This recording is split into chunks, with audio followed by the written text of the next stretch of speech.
Hello friends, आज की ताज़ा खबरों में आप सभी का स्वागत है। झारखंड की तमाम छोटी बड़ी खबर इस वीडियो में देखने को मिलेगी। सबसे पहले बड़ी खबर, सरकारी संस्थानों से प्रशिक्षित बेरोजगारों को मिलेंगे 5,000 से लेकर 7,500 रुपये। एक बड़ी खबर कि राज्य के सभी जिलों के उपायुक्तों ने जिले के तकनीकी रूप से प्रशिक्षित और प्रमाणित युवाओं से अपील किया है कि वे मुख्यमंत्री प्रोत्साहन योजना 2020-21 के अंतर्गत अपना आवेदन पत्र उस संस्थान में जल्द से जल्द जमा कर दे जहां से उन्होंने तकनीकी प्रशिक्षण प्राप्त किया है। योजनाओं से संबंधित योग्यता और पात्रता की चर्चा करते हुए कई बातों पर प्रकाश डाला गया है और योग्य प्रशिक्षुकों से सरकार की इस कल्याणकारी योजनाओं का लाभ उठाने का अपील किए हैं। योग्य आवेदकों को योजना के अनुसार 5,000 रुपये एक वर्ष में दिए जाएंगे। प्रशिक्षित विधवा, आदिम जनजाति और दिव्यांगों को एक साथ 7,500 रुपये दिए जाएंगे। इसी के साथ ही अगली बड़ी खबर, झारखंड से मैट्रिक इंटर करने वालों को ही राज्य में मिलेगी नौकरी। एक बड़ी खबर की झारखंड में तृतीय और चतुर्थ वर्गीय नौकरियों के लिए अब झारखंड के ही किसी मान्यता प्राप्त स्कूल से 10वीं और 12वीं पास होना जरूरी किया गया है। इसको लेकर क्रमिक प्रशासनिक सुधार और राजभाषा विभाग ने तमाम परीक्षा संचालन नियमावली में संशोधन प्रारूपों का गजट प्रकाशित कर दिया है। राज्य में परीक्षा संचालन से संबंधित तमाम नियमावलियों में संशोधन को लेकर हाल में ही कैबिनेट ने स्वीकृति प्रदान कर दी थी। इसके साथ ही सभी प्रकार की परीक्षाओं में जो संशोधन हुआ है वे गजट प्रकाशन के साथ ही पूरे राज्य में लागू हो गया है। झारखंड से मैट्रिक इंटर पास करने वालों को ही राज्य में रोजगार के अवसर मिल पाएंगे। इसी के साथ ही अगली बड़ी खबर, मौसम विभाग से झारखंड में आज भी भारी बारिश। रांची सहित झारखंड के कई जिलों में भारी बारिश होने की संभावना है। मौसम विभाग ने बताया है कि रांची, खूंटी, बोकारो, गुमला, हजारीबाग, रामगढ़ आदि जिलों के कुछ इलाकों में तेज बारिश हो सकती है। मेघ गर्जन के साथ वज्रपात की भी आशंका जताई गई है। राज्य के उत्तर पश्चिम और उत्तर पूर्वी भागों के कुछ इलाकों में भारी बारिश की चेतावनी दी गई है। पलामू, गढ़वा, चतरा, कोडरमा, लातेहार, लोहरदगा आदि जिले भी शामिल है। राज्य के उत्तर पूर्वी भागों में देवघर, धनबाद, दुमका, गिरिडीह, गोड्डा, जामताड़ा, पाकुड़ और साहिबगंज जिले के लिए भी येलो अलर्ट जारी किया गया है। इसी के साथ ही अगली बड़ी खबर, झारखंड कोरोना अपडेट्स। झारखंड में पिछले 24 घंटे के दौरान कोरोना के 32 नए मरीज मिले हैं, जिसमें देवघर से 1, धनबाद से 7, पूर्वी सिंहभूम से 1, गुमला से 1, खूंटी से 2, लातेहार से 1, रामगढ़ से 5, रांची से 11 और पश्चिमी सिंहभूम जिले से 3 नए मरीज मिले हैं। वहीं पिछले 24 घंटे के दौरान 19 मरीज स्वस्थ हुए हैं, जिसमें धनबाद से 2, पूर्वी सिंहभूम से 3, हजारीबाग और जामताड़ा से 1-1, खूंटी से 4, लोहरदगा से 1, रामगढ़ से 4 और रांची से 3 मरीज स्वस्थ हुए हैं।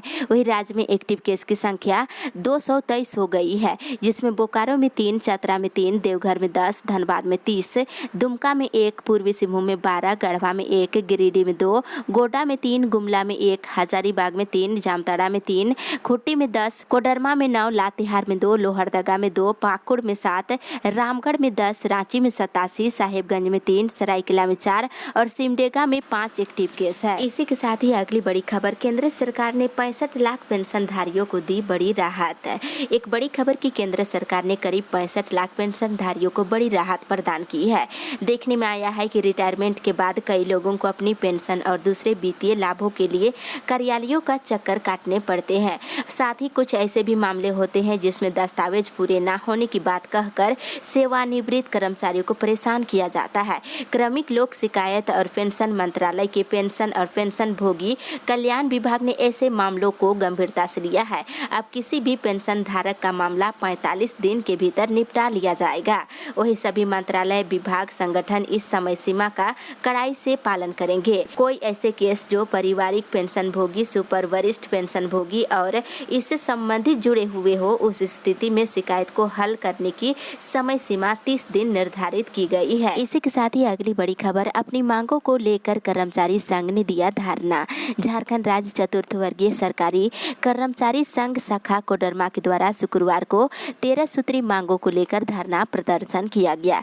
वहीं झारखंड सरकार के तमाम विभागों में कार्यरत नियमित चतुर्थ वर्गीय कर्मी को लिपिकों की भांति 50% कनीय चतुर्थ वर्गीय कर्मी और 30% वरीय चतुर्थ वर्गीय कर्मी और 10% वरीयता चतुर्थ वर्गीय कर्मी और 5% प्रधान चतुर्थ वर्गीय कर्मी और 5% विशेष प्रधान चतुर्थ वर्गीय कर्मी अधिकार के रूप में परिभाषित करने की मांग कर रहे थे। वहीं उच्चतर ग्रेड पर लागू करने की भी मांग है और सभी सरकारी कर्मियों को समान समान रूप से पुरानी पेंशन योजना के तहत अंगीकृत करने की भी मांग कर रहे थे। इसके साथ ही कई मांग शामिल किए हैं। इसी के साथ ही अगली बड़ी खबर, डिप्लोमा पास है तो इंजीनियरिंग के तीसरे सेमेस्टर में पाए सीधे प्रवेश।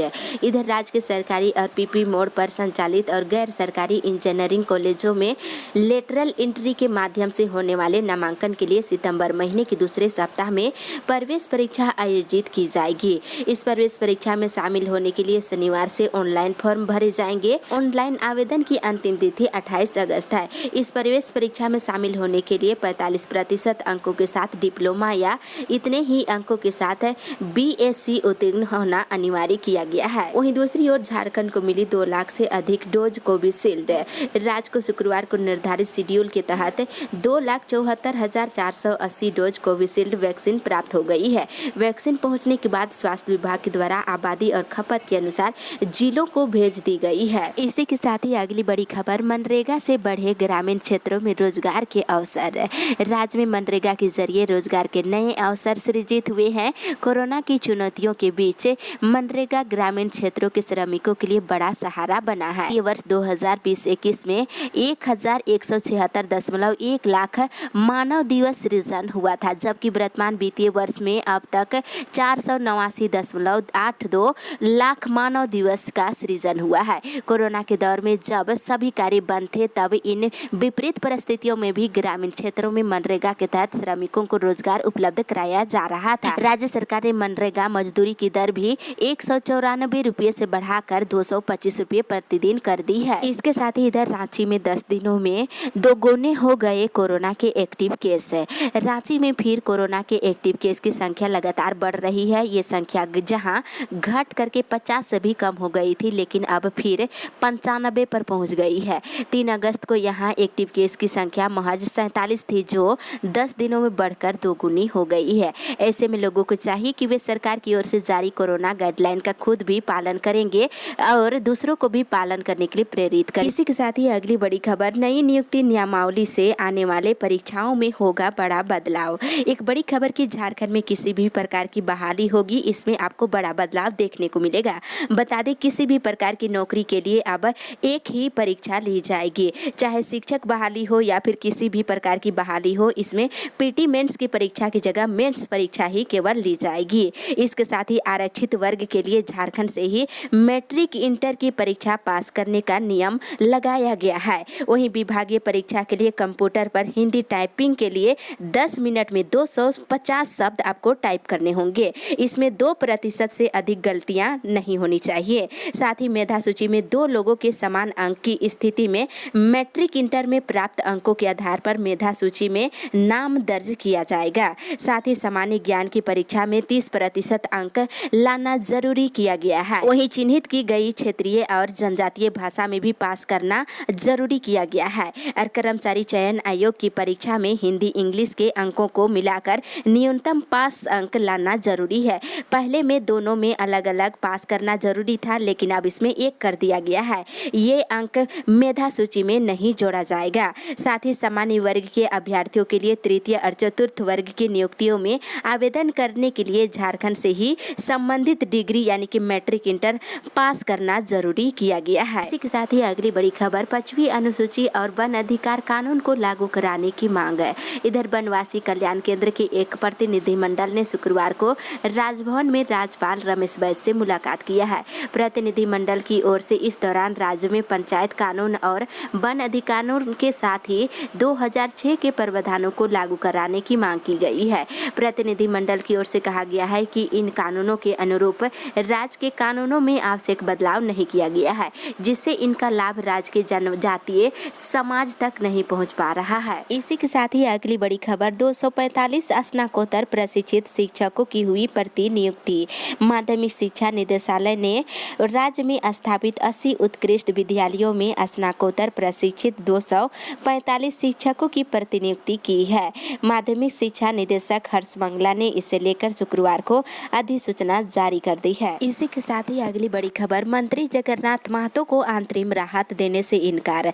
गबन के मामले में राज्य के शिक्षा मंत्री जगन्नाथ महतो को शुक्रवार को अदालत से अंतरिम राहत नहीं मिल सकी है। अब इस मामले में 21 अगस्त को अगली सुनवाई होगी, जबकि मंत्री के विरुद्ध गिरफ्तारी वारंट जारी करने की याचिका पर 16 अगस्त को सुनवाई होगी। इसी के साथ ही अगली बड़ी खबर, DSPMU में यूजी कोर्स के लिए 17 तक करे आवेदन।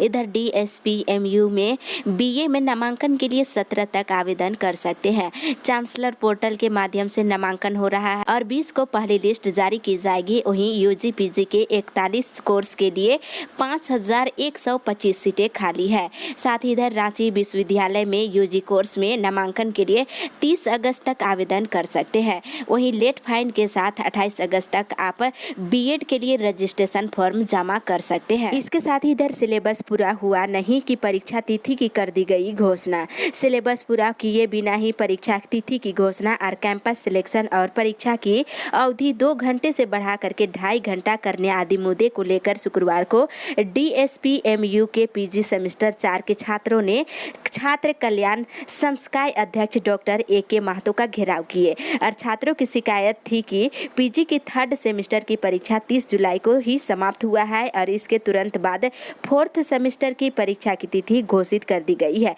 सिलेबस भी पूरा नहीं हुआ है और परीक्षा की तिथि घोषित कर दी गई है, जिससे छात्रों में काफी आक्रोश देखने को मिल रहा है। इसी के साथ ही अगली बड़ी खबर, आउटसोर्स स्वास्थ्य कर्मियों का सत्यापन शुरू, जल्द मिलेगा बकाया। कोरोना काल में आउटसोर्स से रिम्स में बहाल किए गए 749 कर्मियों के वेतन देने की तैयारी शुरू हो गई है। शुक्रवार को रिम्स उपाध्यक्ष कार्यालय में सभी कर्मचारियों का सत्यापन किया गया है। इस मौके पर अधिकतर कर्मी पहुंचे और अपनी पूरी जानकारी उपलब्ध कराई है। प्रबंधन ने बताया है कि इसके बाद अब कर्मियों को 20 अगस्त तक वेतन दे दिया जाएगा। इसके साथ ही अगली बड़ी खबर, लंबित PM आवास की स्वीकृति के लिए 31 अगस्त तक की मियादी तय। प्रधानमंत्री आवास योजना के लंबित आवासों की स्वीकृति 31 अगस्त तक ही दी जा सकती है। ग्रामीण विकास विभाग की ओर से उपायुक्तों और प्रखंड विकास पदाधिकारियों को इससे अवगत करा दिया गया है। बता दें, इसमें कहा गया है कि तमाम लंबित आवासों से संबंधित जुड़े कार्य इस अवधि के भीतर कर लिया जाए। इसके बाद आवास सॉफ्ट लंबित आवासों की एंट्री को बंद कर दिया जाएगा। बता दें, झारखंड में अभी 3769 प्रधानमंत्री ग्रामीण आवासों की स्वीकृति लंबित है। सबसे अधिक साहेबगंज जिले में 825 आवासों का मामला लंबित है। इसके साथ ही इधर प्रोन्नति मामले में JPSC और विश्वविद्यालय को शो कॉज जारी। झारखंड हाईकोर्ट के जस्टिस डॉक्टर SN पाठक की अदालत में प्रोन्नति मामले में दाखिल अवमानना याचिका पर कल सुनवाई हुई है। सुनवाई के बाद अदालत ने विनोबा भावे विश्वविद्यालय और JPSC को शो कॉज जारी किया है। अदालत ने दोनों से पूछा है कि अदालत के आदेश के बाद इस मामले में क्या निर्णय लिया गया है। इस संबंध में राजेश कुमार ने हाईकोर्ट में याचिका दाखिल की है। इसी के साथ ही अगली बड़ी खबर, हेल्थ एजुकेटर देंगे स्वास्थ्य कर्मियों और छात्रों को प्रशिक्षण। एक बड़ी खबर इधर झारखंड में स्वास्थ्य कर्मियों, स्कूलों और कॉलेजों के विद्यार्थियों को स्वास्थ्य संबंधित प्रशिक्षण देने के लिए हेल्थ एजुकेटर बहाल किए जाएंगे। संयुक्त बिहार से ही स्वास्थ्य प्रशिक्षक के पद पर नियुक्त और वर्तमान में क्लर्क का काम कर रहे कर्मियों को ये जिम्मेदारी दी जाएगी। साथ ही उनके प्रमोशन का रास्ता भी साफ हो गया है।